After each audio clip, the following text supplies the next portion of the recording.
So make sure you're asking the right questions.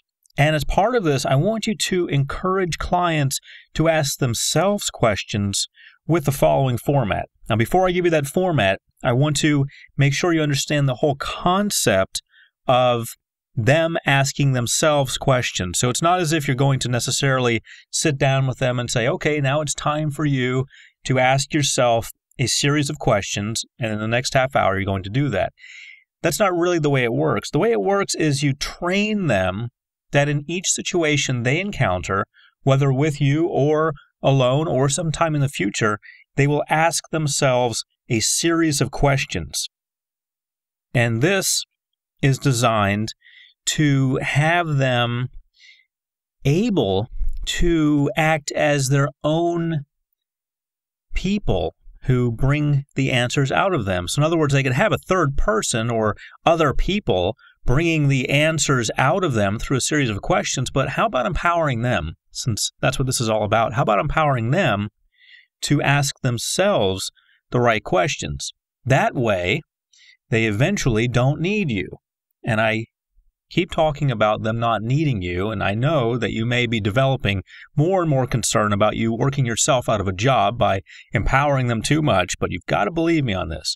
You've got to believe me when I say that the more you empower them, the more they're going to like you, and they're going to look for other opportunities for you, or they're going to recommend you to friends or colleagues, or they're going to write stellar testimonials for you that you can use on your website or brochure or anywhere else you make a presentation.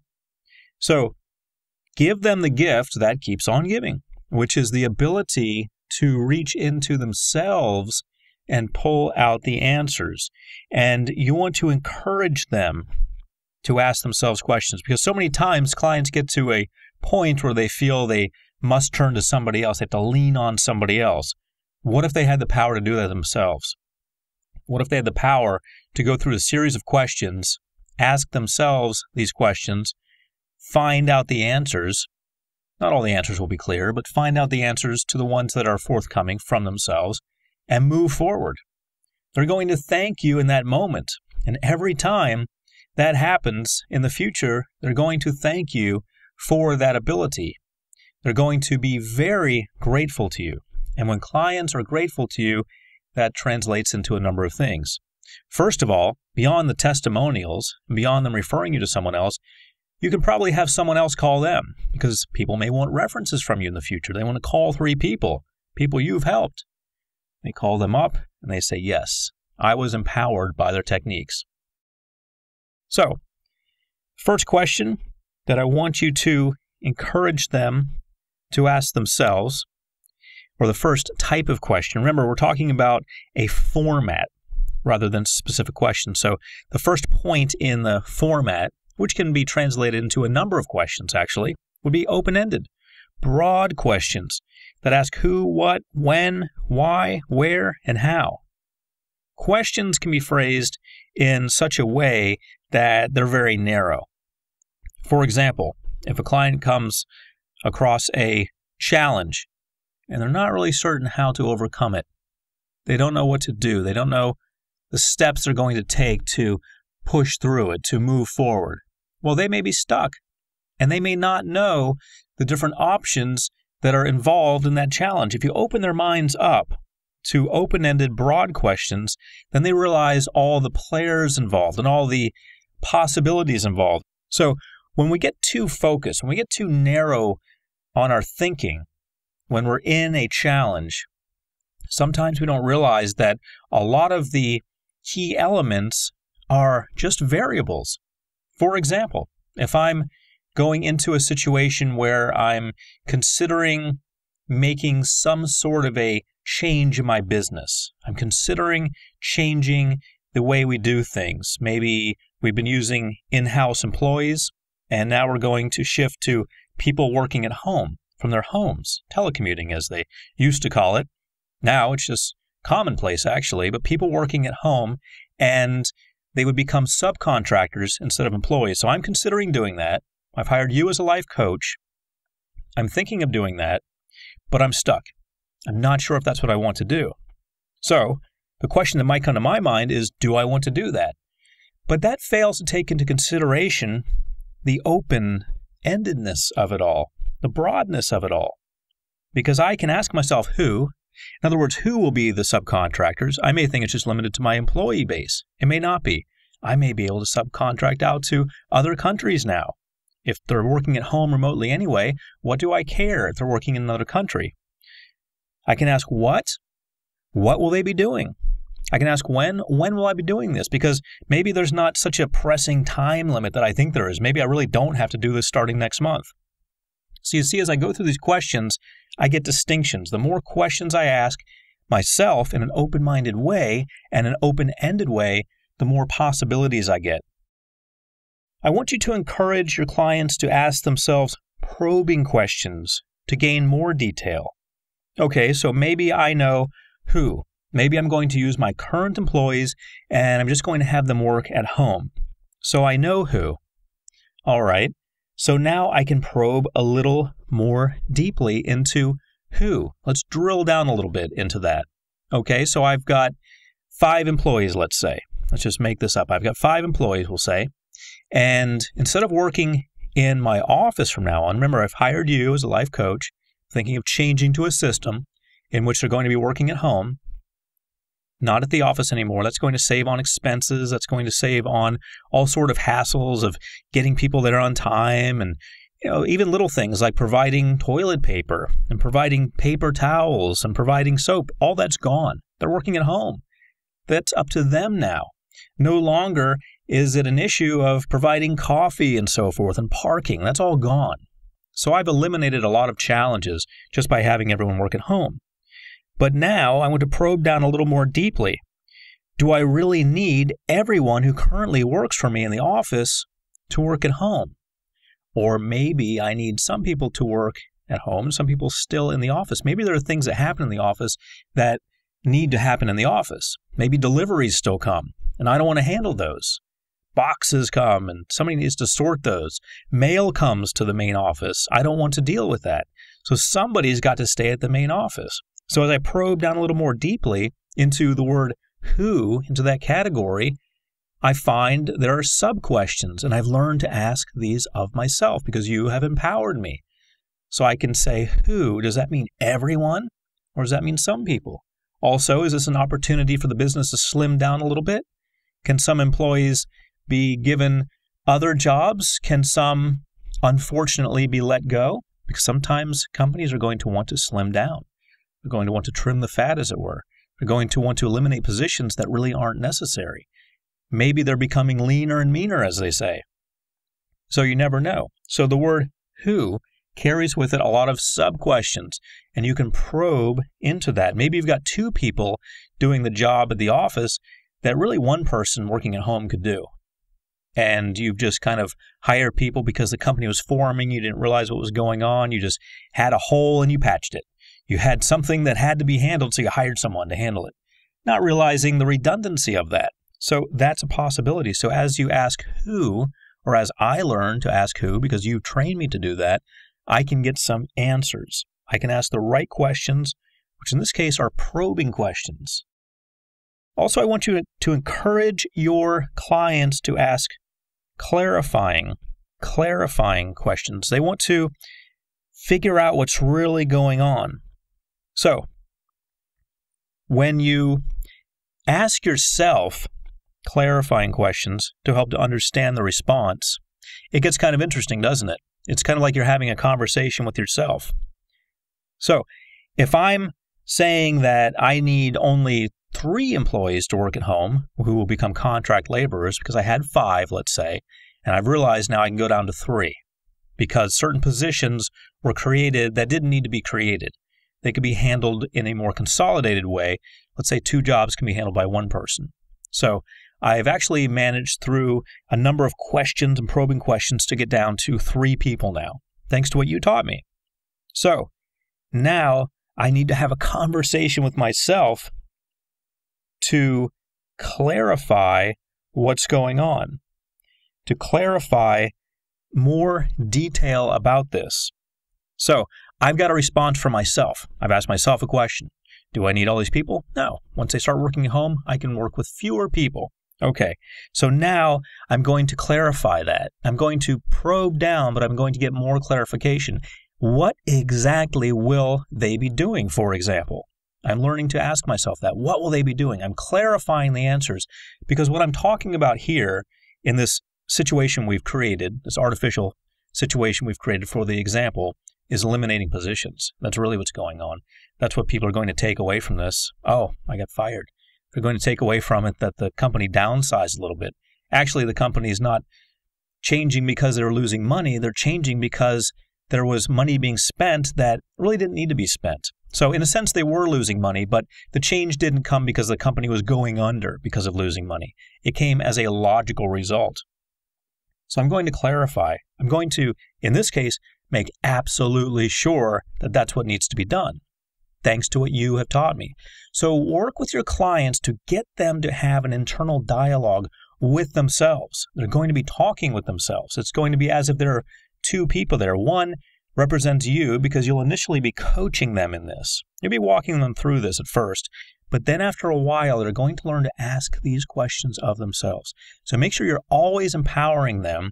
And first they ask broad questions and they probe a little more deeply, then they clarify to make sure the answers they're getting make sense, to make sure they're not going to mess themselves up down the line. Because, let's face it, when I say mess themselves up, that's a very general, vague category, but you know what I mean. Employees coming back and saying, why did you fire me? Why'd you do that? Why? My position is important. Why did you eliminate it? So realize that what you do can have long-term implications, and what they do can as well. So make sure they're getting some clarification. What about a type of questions that's closed? And you often elicit a yes or no response and then help reach a solution. Questions that are closed sometimes are actually very helpful, especially if your clients tend to kind of wander off and not really come to an answer. Eventually, it's going to get down to that, isn't it? It's going to get down to yes or no. If you're talking about eliminating a position, it's going to be yes or no. We eliminate it or we don't.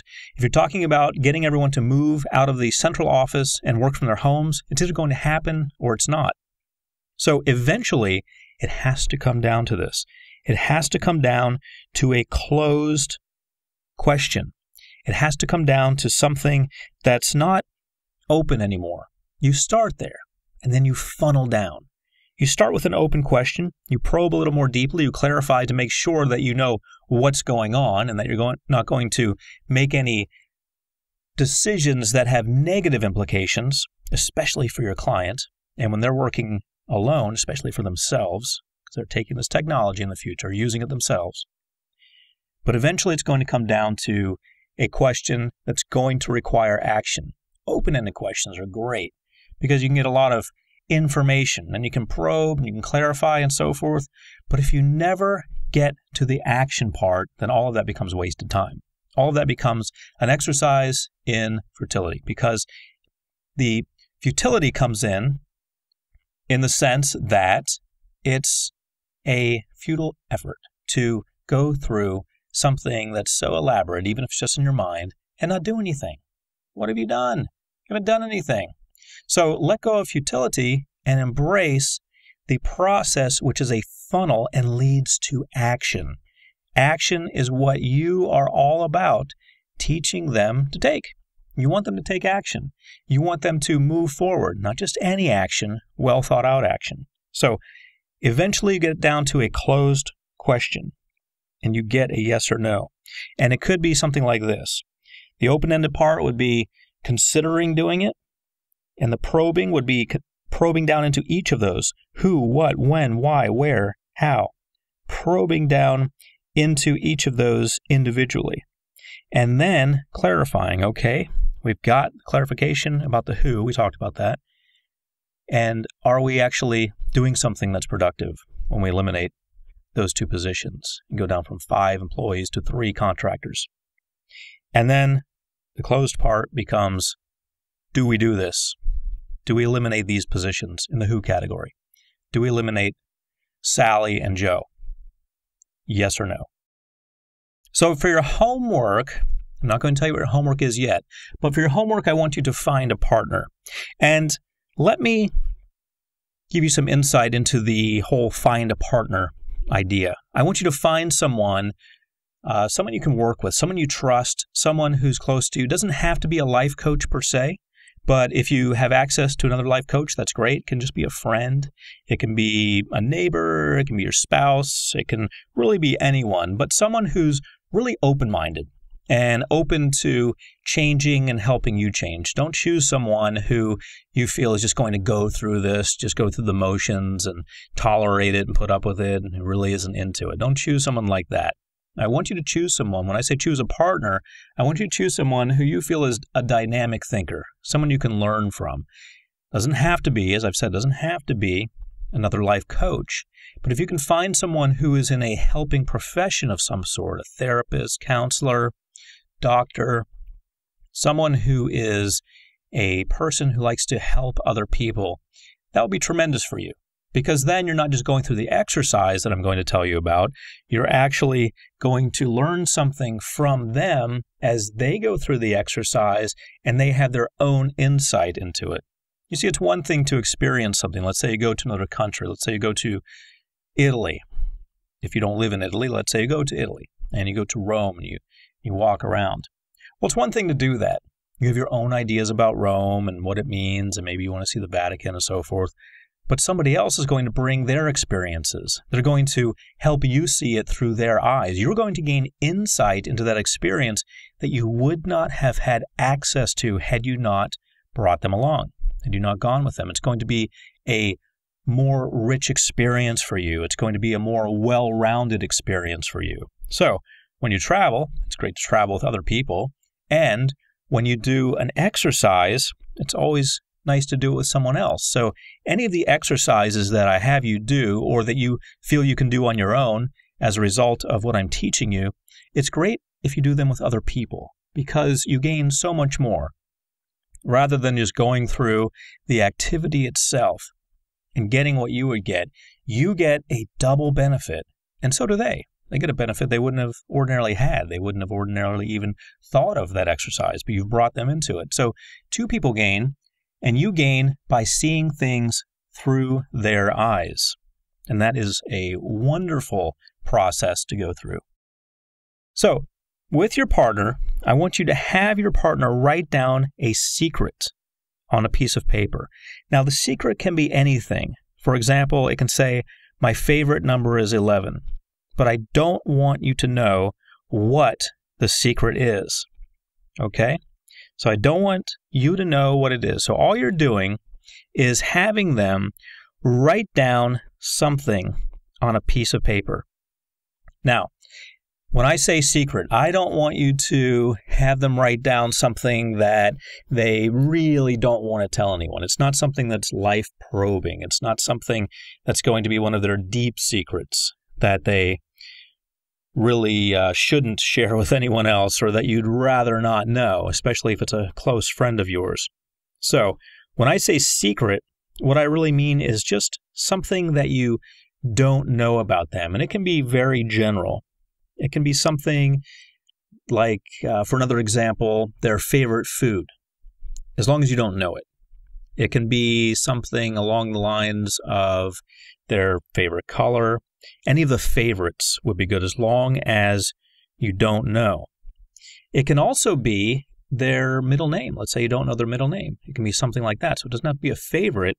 It can be something that you simply don't know. Okay, so all you want to do is have them write down something that you don't know and that you are going to use, because in the next part of the exercise, you're going to find out the beauty of this, find out what's really going on, what I'm getting at. But I want you to start thinking now about who you can ask. Is it going to be a friend? Is it going to be a coworker? Is it going to be someone else in your field? Is it going to be a therapist or a doctor? Who is it going to be? I want you to choose wisely. Choose someone who you feel will bring something to the table, if you haven't already. If you haven't already chosen a person in your mind. So now that you know what you're going to have them do and you see a little bit about where this is going, maybe you need to refine who you're going to ask. Now, realize that you can do this several times. In fact, that's tremendous. If you do this homework or any other homework several times, that's going to give you even more insight. Let's say you travel to not just Rome with that person, but you travel to Tuscany and you travel down to Sicily and you travel to a variety of places. You gain more, don't you? You learn more. You see more through their eyes. So realize that you can do this several times with several different people, or you can do it several times with the same person by having them choose different secrets each time. So now that you have your partner in your mind, and once you work with them, you're going to have them write down a secret.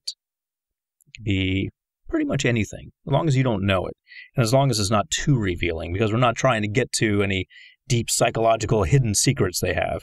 Just something fairly straightforward.